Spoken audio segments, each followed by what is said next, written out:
Well, hello. It's been a couple weeks. And where the hell is Will? Oh boy. Let's do Broncos.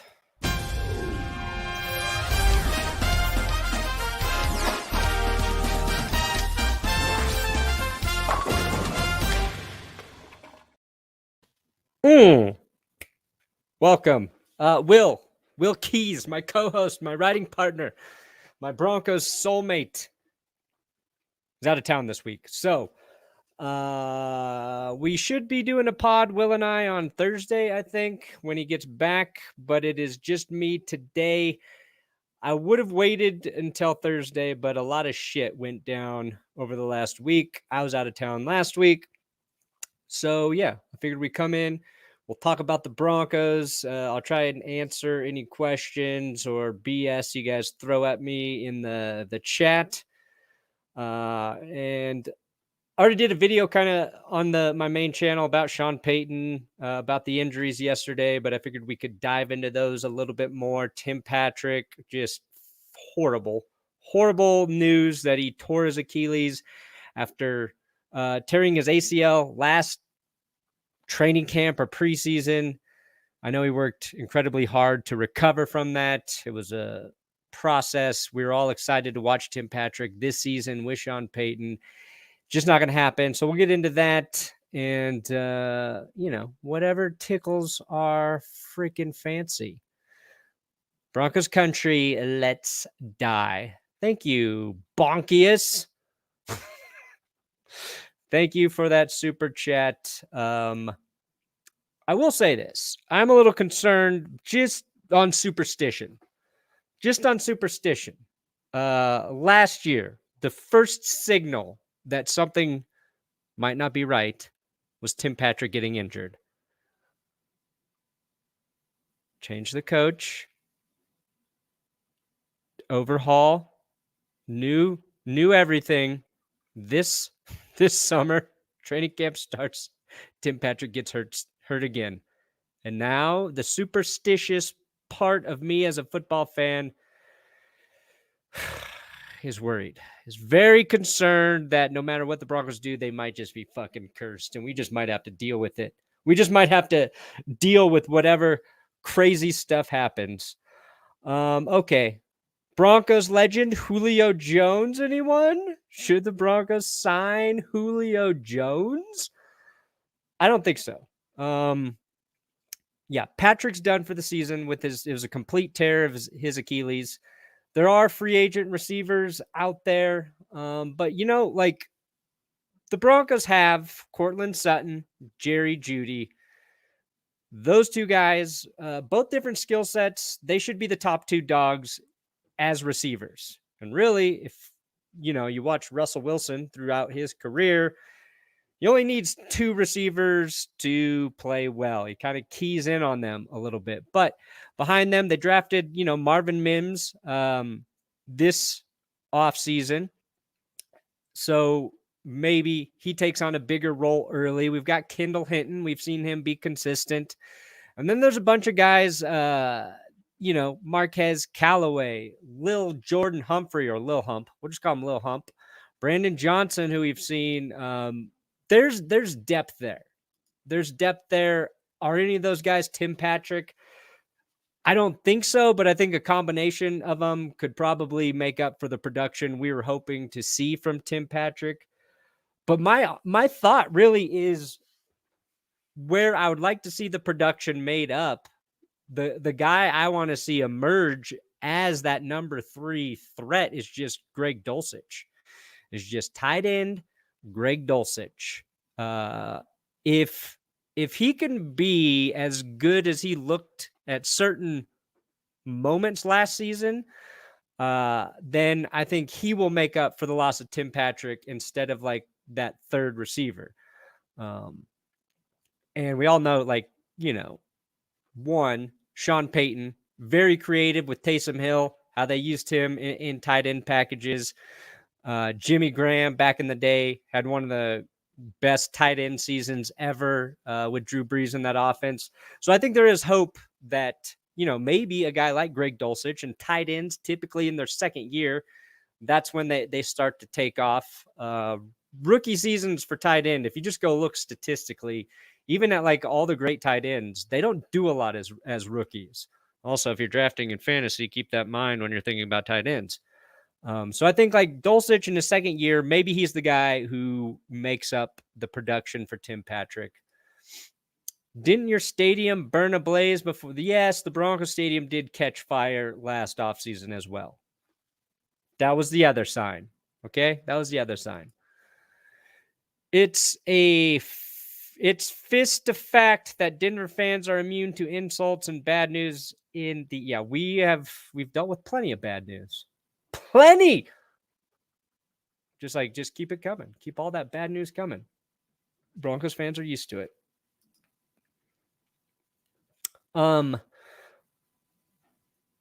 But like the other caveat there too is, right, the Broncos waived KJ Hamler yesterday, and I think he was already kind of on the bubble, and it's just been injuries. It's just been one different injury for Kendall Hinton KJ Hamler, one after the other. And then they found out he had inflammation around his heart, a condition that, should be treatable. He should be back into the league, and the Broncos could sign him again, but they waived him. So the Broncos lost 2 receivers this week. And Tim Patrick was a big one. And KJ Hamler, like, we've just been waiting for him to be healthy and blow up in that offense.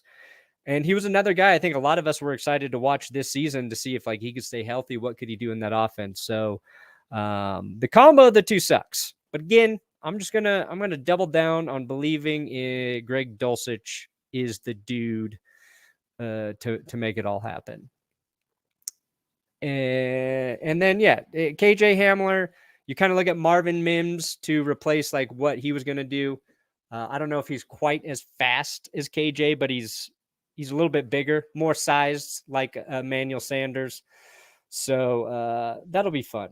That'll be fun to see him kind of thrown into the role. And I mentioned like tight ends have a tougher time making a big impact their rookie seasons, but wide receivers don't. Like wide receivers can come in right away and be, just really important parts of the offense.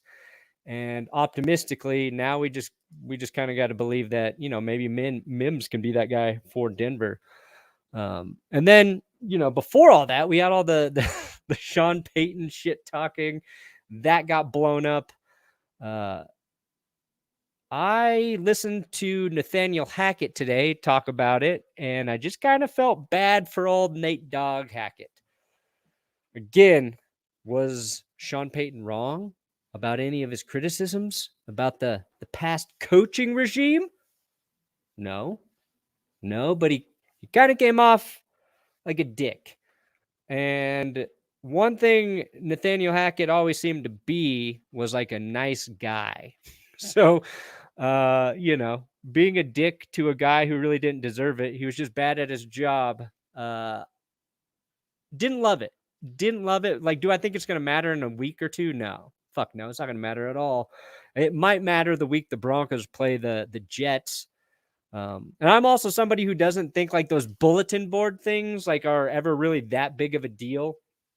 It's something that's more fun for, I think, the media and fans to talk about. I don't think games are truly or rarely ever decided because somebody on the team said something crazy that, quote, motivated the opposition to play harder, right? The most famous example of that, and I just rewatched the Four Falls of Buffalo, and they had a coach who shit on the Washington Redskins offensive line at the time, the Hogs. Just shit on them before the Super Bowl, and the team was sort of convinced that by him doing that, it cursed him. The Bills fired that guy. I forget his name. They fired him after that season. That's one of those examples that I think like a coach or a player saying something crazy before a game may have affected it, but I don't think like what Payton said is going to have any merit or weight after like the first after next week. They play one game. It's only going to matter again when the Broncos play the Jets week 5. And what that has done that's nice is it's hyped that game up. It's really hyped that game. So we'll see what happens then. Oh God, I miss Will. I can't take a break from talking. I just need Will to fill in the dead space. Now I'm scared. Yeah, it just seemed unnecessary. Like all Sean Payton really had to say was, last year didn't work out. I think there's a lot of things we can improve on, that I can improve on as a coach with my experience in the league. And a lot of the things that I witnessed that didn't go well, we're going to do the opposite and correct it. Could have left it there. He just got weirdly personal for no reason. You know what I mean?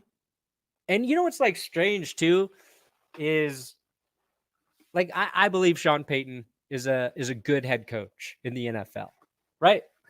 Everybody knows he has a great offensive mind, but like many great coaches, he hasn't done shit without Drew Brees.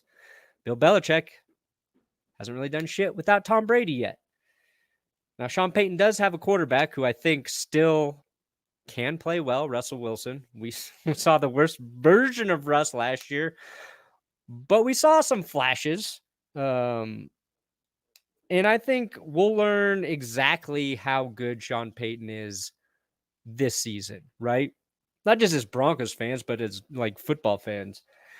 And he was not the Broncos' first choice. And the Broncos certainly weren't really his first choice. Felt like the Broncos and Sean Payton both kind of settled for each other. And that's, we kind of forget that because they ended up together. And I think it's going to work out. Like, I'm hoping. I hope he's good. I mean, he's got to be great. But like Will and I have talked about several times, they made like no effort to even try and convince Ejiro Evero to stay, and they replace him with Vance Joseph. Some people think Vance Joseph is like a decent defensive coordinator, but I'm not sold that he's going to have the defense playing better than they were last year. So, there's a lot of question marks about him. So for Sean Payton to be so, I guess, like arrogant without proving anything to Broncos fans maybe concerns me a little bit. But like if all the pressure's on him and he can handle it, then it takes it away from the team. Then that's, maybe that's nice. That's a nice thing. Hackett was a problem, but this team has been bad for a while. Payton is a better coach, but I'm worried that his ego could cloud his judgment. Yeah, his ego seems very big for not doing much without Drew Brees and for not coaching a single game for the Broncos. I will say, remember, Vic Fangio's first game, and I believe it was the Hall of Fame game, right? He was passing kidney stones while his first game as a head coach. If Sean Payton can just pass some kidney stones week 1 of the Broncos' first preseason, then that'll be a strong debut. I think we forget old Vic Fangio had the strongest debut as a head coach for the Broncos. Broncos wide receiver curse lives on, but Marvin Mims to the moon. Yeah. Yes. Please let him take us to the moon. Johnny Barks. You think Mims or Callaway will step up in place of Timmy Patrick? I do, Johnny. But like I was saying earlier before you got in here, I think Greg Dulcich is going to be the guy. Not necessarily that third receiver, but Dulcich in the tight end spot. That's where we're going to see an uptick in production. But and maybe like Mims, I don't know, like after week 4, week 5, once he's starting to really feel the system, Callaway could make an impact right away. Somebody will step up. It's an every time like that shit happens, it's an opportunity for someone else. So maybe it's one of those receivers. Like we really don't know how this offense is going to look yet. Even like Drew Brees and Russell Wilson are such different quarterbacks I'm just curious to see what it actually looks like once we get going. Also, the Broncos should be running the ball better. Javonte Williams should be healthy. He should be ready to go. They've got Samaje Perine, who's just going to smash dudes' faces when he's running the football. So a part of the production should be made up in the running game as well. I swear to God, if we go however many weeks, 5, 6, 7 weeks before we got a 20-yard fucking run again, I will lose my shit. Okay? Ooh, I haven't had Dulcich fall to me in many underdog drafts. Yeah, he's getting swooped in and taken in the underdog drafts. Yeah, Perine's just an all-around like solid running back. I think it was a smart move for the Broncos to pick him up. The running back depth chart's kind of interesting. Like after Javonte and Samaje, you've got Tony Jones, Tyler Beatty, and then Jaleel McLaughlin. But Tyler Beatty had a few nice runs last year. Small, faster guy. We'll see how they do. But we do have Underdog. Thanks for the segue, Johnny Barks. Sponsoring the That's Good Broncos podcast this season. There's a link in the description to sign up over at Underdog Fantasy and look at our promo code. Promo code is Let's Ride. If you don't even play a single fantasy, you don't set a single lineup in Underdog, just sign up so you can use promo code Let's Ride. If Let's Ride is used as a promo code, it reverses the curse from last year. That's all I'm going to say. We'll be doing Underdog drafts here. Will and I, hopefully I'll get Will set up. I think he can do the pick'em games, and we can do some pick'em lineups in some of the podcasts. But if you haven't played Underdog Fantasy, it's best ball format. You draft a bunch of teams now in the summer and enter in the Best Ball Mania tournament. That's where their giant prizes are. The $3 million to first place. It's like 15 million total prizes. You draft it, and then Underdog just uses your best points every week. There's risk drafting in the summer because of injuries. I had Tim Patrick on a few rosters. He's done for the season. But you got a ton of players. So, and I think the last couple big winners drafted in the summer in like June or July even for the guys who won. So check it out. There's a lot of cool games there. They've got the pick'em games, higher or lower. You just pick stat totals for guys. You can stack it to 20x your money there. But Underdog, they're going to be with us all season. Will and I are going to rock with them. And we're also going to be adding some other pod stuff here at That's Good Broncos. I got a meeting today with some other people who do a Broncos podcast, and we're going to do a little co-podcasting. So stay tuned for some announcements there soon. Should I reveal it now? Not going to do it. I'm going to tease you. But I'm really excited about who we're adding to bring even more Broncos talking, get some different perspectives here. So it's not just me and Will getting bored of talking about the same shit every week. That would be funny if Peyton Manning came in and said that. Yeah. If Peyton Manning then told Aaron Rodgers to keep his team's name out of his mouth, and then we just get this whole like cycle of one guy trying to one up the other guy. Give it a couple years or months, and Dulcich will make Kelsey look. Oh God, I hope you're right. If Greg, that's a ballsy thing to say. Travis Kelsey probably going to finish his career as the best tight end to ever play the game.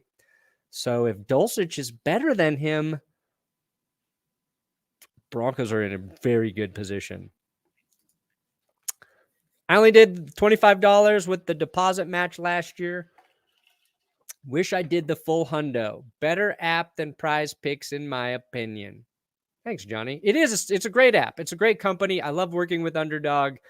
That's why I partnered them with GPS, with this podcast, and on my main channel.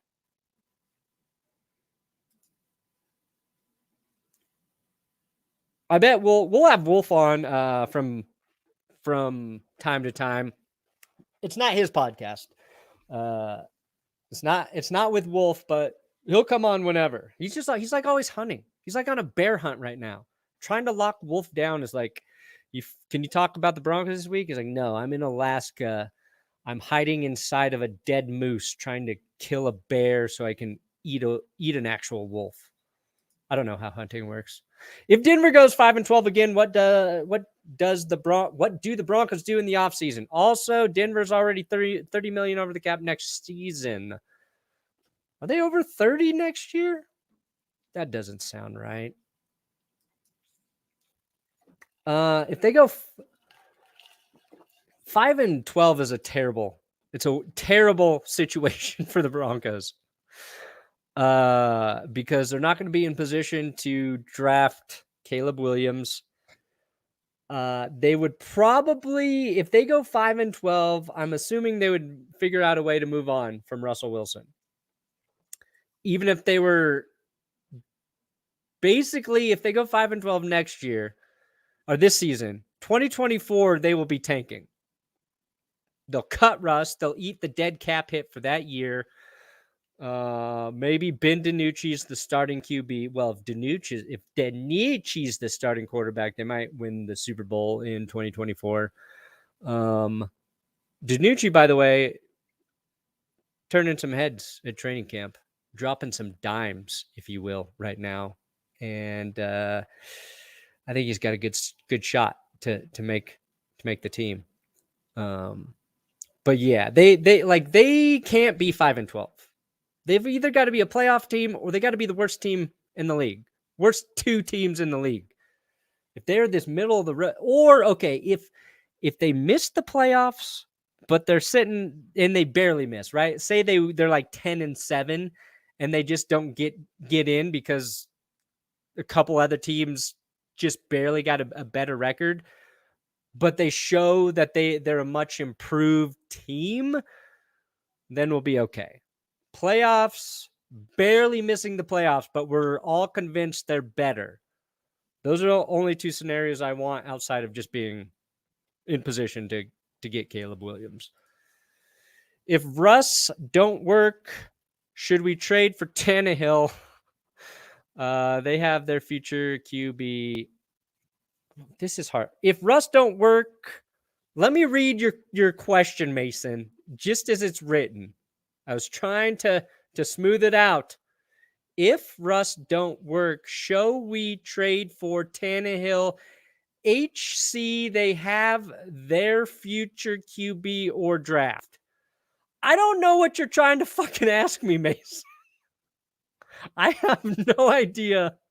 I appreciate the super chat, Mason. But no, the Broncos should not trade for Tannehill. Are you saying the Titans have their quarterback in Will Levis? Why would we? Why Tannehill is not an upgrade over Russell Wilson? Okay. So no, I don't want Tannehill. And the Broncos really gave Tannehill his second wind in his NFL career. Don't forget that.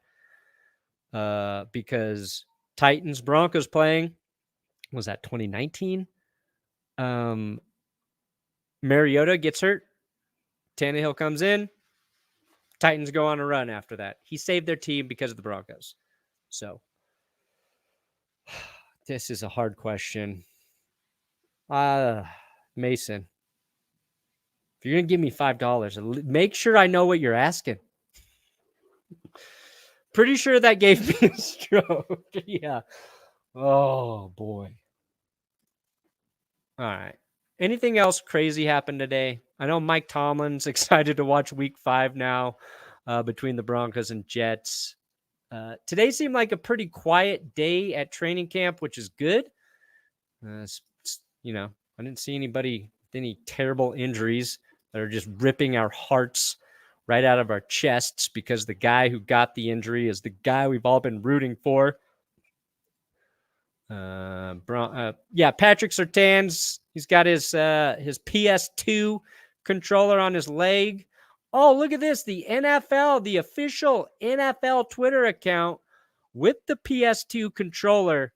They got Zach Stevens in their tweet, giving old Zach Stevens credit with the tweet. Nicely done, Zach. Oh, Dalton Reisner visited with the Vikings, but left without signing.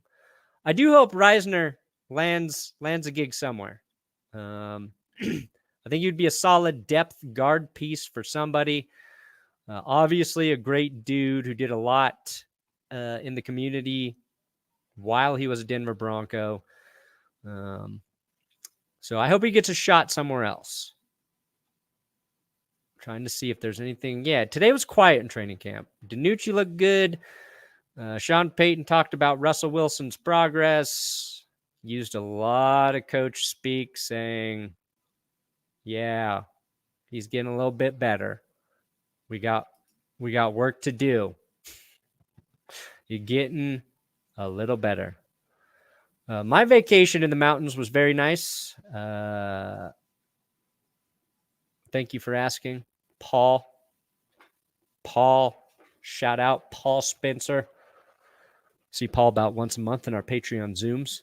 Mountains were great. It's nice to just get in. It was a little fucking hot up there.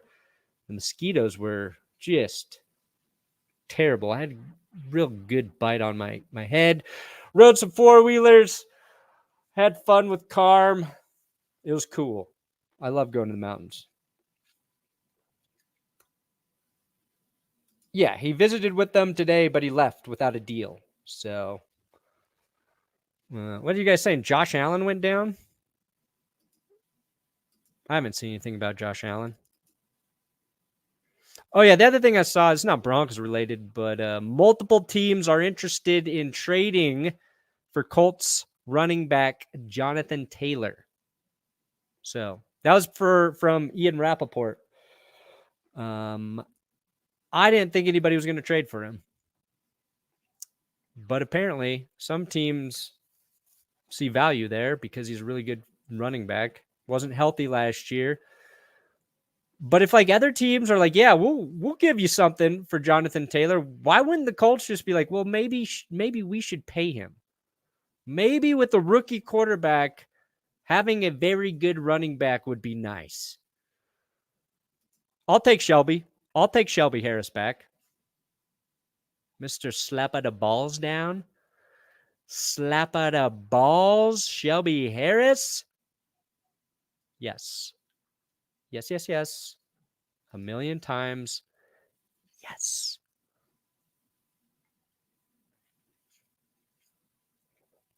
Did somebody get hurt on the D-line? Why were we talking about Shelby Harris coming back? God, my brain. That happened right before vacation. But right now, the Broncos defensive line, Zach Allen, DJ Jones, and Matt Henningsen. It was Awuzarike. I can't say his name. Awuzarike. He got suspended for sports betting. That's what it was. Suspended all year indefinitely for sports betting. And so the Broncos, that was a vacancy on the line. Shelby Harris, problem is he's probably too expensive. But I would love to see Shelby Harris back on the defensive line. Yeah, we can get Wolf on. We can definitely get Wolf on sometime soon. Again, just got to get around his hunting schedule. Yeah, I think the defensive line should be decent for the Broncos. It's like all of our concern, though, is around edge rushing, right? Baron Browning, he's currently on the PUP list, the physically unable to perform list. Randy Gregory, those could be your two starters. They have Frank Clark, who's usually pretty healthy. Then it's, Nick Bonito, Jonathan Cooper. If Randy Gregory's healthy, then they should have a pretty good pass rush. That is the hugest if there is. So, yeah, I have a little more concern about the edge rushing than the defensive line. Vance Joseph likes to blitz. So we'll see. We'll see how that works against the Chiefs. Yeah, Billy Turner getting worked up about Sean Payton's comments is kind of funny. But, Turner seems like a good dude as well.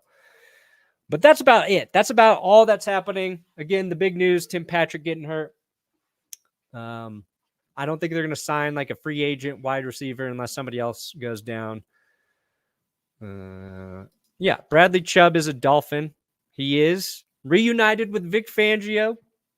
But, they're going to have to wait for Jalen Ramsey to get healthy, which is it would have been fun to see the Dolphins and Fangio having Jalen Ramsey all season and what they could do with Mike McDaniel just being a hilarious genius on offense. Anyway, good to be back here on the pod.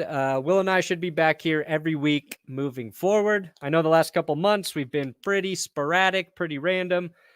We'll be here every week. And again, maybe one, maybe two new podcasts, co-podcasts, co-streaming. I'm going to do some other Broncos podders. But I'll announce that once I get everything locked down. I appreciate you guys. Make sure if you're going to play Underdog Fantasy, you use our code Let's Ride, our link below to sign up.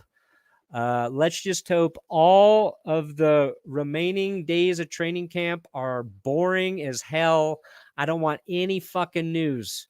Okay, I don't want Sean Payton saying dumb shit. I don't want any more injuries. I want us to be like, what is happening with the Broncos? Is anything going on with this team? Because if that's the story, it means everything's working. Practices are going well. Everybody's healthy. Let's just have shit quiet. And then we can watch our first preseason game in 10 days or whatever and move on. Yeah. We have been absent. That is changing. I needed a break. All right. We'll see you guys later. Possibly Thursday when Will gets back. But until then, good night. Good luck. John Elway tore his ACL and played his entire fucking career without it.